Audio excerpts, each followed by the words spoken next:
Genesis 37. Joseph dreams of greatness. Jacob continued to live in the land of Canaan, where his father had lived. And this is the story of Jacob's family. Joseph, a young man of 17, took care of the sheep and goats with his brothers, the sons of Bilhah and Zilpah, his father's concubines. He brought bad reports to his father about what his brothers were doing. Jacob loved Joseph more than all his other sons, because he had been born to him when he was old. He made a long robe with full sleeves for him.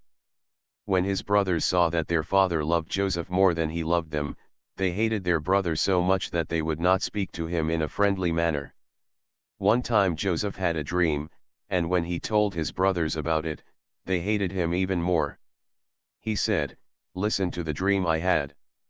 We were all in the field tying up sheaves of wheat, when my sheaf got up and stood up straight. Yours formed a circle around mine and bowed down to it. Do you think you are going to be a king and rule over us?" his brothers asked. So they hated him even more because of his dreams and because of what he said about them. Then Joseph had another dream and told his brothers, "I had another dream, in which I saw the sun, the moon, and 11 stars bowing down to me." He also told the dream to his father, and his father scolded him, "What kind of a dream is that? Do you think that your mother, your brothers, and I are going to come and bow down to you?" Joseph's brothers were jealous of him, but his father kept thinking about the whole matter. Joseph sold by his brothers. One day when Joseph's brothers had gone to Shechem to take care of their father's flock, Jacob said to Joseph, "I want you to go to Shechem, where your brothers are taking care of the flock." Joseph answered, "I am ready."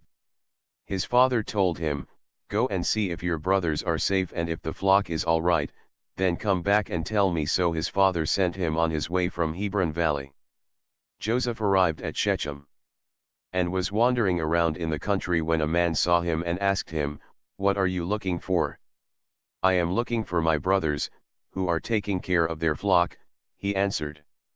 "Can you tell me where they are?" The man said, "They have already left. I heard them say that they were going to Dothan." So Joseph went after his brothers and found them at Dothan.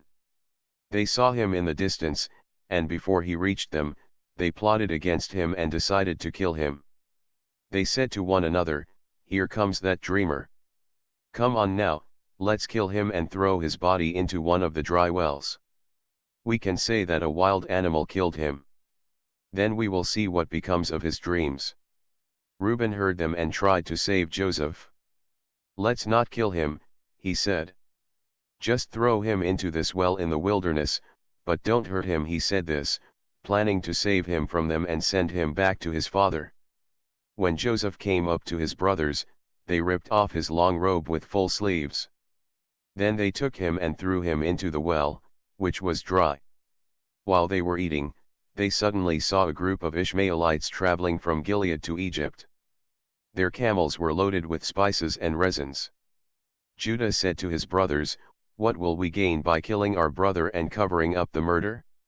Let's sell him to these Ishmaelites. Then we won't have to hurt him. After all, he is our brother, our own flesh and blood." His brothers agreed. And when some Midianite traders came by, the brothers pulled Joseph out of the well and sold him for 20 pieces of silver to the Ishmaelites, who took him to Egypt. When Reuben came back to the well and found that Joseph was not there, he tore his clothes in sorrow. He returned to his brothers and said, "The boy is not there. What am I going to do?" Then they killed a goat and dipped Joseph's robe in its blood. They took the robe to their father and said, "We found this. Does it belong to your son?" He recognized it and said, "Yes, it is his. Some wild animal has killed him. My son Joseph has been torn to pieces." Jacob tore his clothes in sorrow and put on sackcloth. He mourned for his son a long time. All his sons and daughters came to comfort him, but he refused to be comforted and said, "I will go down to the world of the dead still mourning for my son." So he continued to mourn for his son Joseph. Meanwhile, in Egypt the Midianites had sold Joseph to Potiphar, one of the king's officers, who was the captain of the palace guard.